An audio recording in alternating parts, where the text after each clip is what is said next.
this generation, we will know about cybercrime, a rising threat in our digital world. From online scam to hacking attack,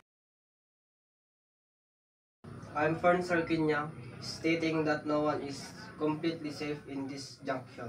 We will tackle about threats of cybercrime. Cybercrime continues to pose serious threat in the digital world, with attackers using various tactics to individuals and organizations. Common threats include phishing emails that trick users into giving away personal data, malware and ransomware that steal or lock sensitive files, and digital of service attacks that disrupt online software. Criminals also target weak password through account takeover, compromise supply chains, and manipulate people through social engineering. This threat is not only cause financial loss but also damage trust, privacy, and security in today's connected society.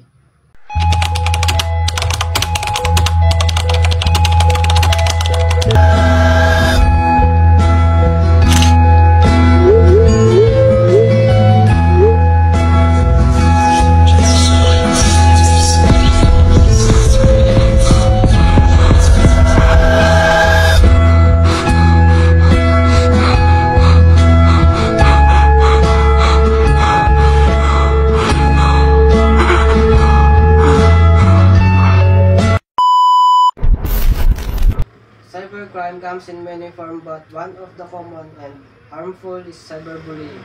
This happens when people use internet, social media, or messaging platforms to harass, threaten, or spread false information about others. To avoid becoming one of them, it is important to protect personal information online. Set social media accounts to private and be cautious about who you interact with.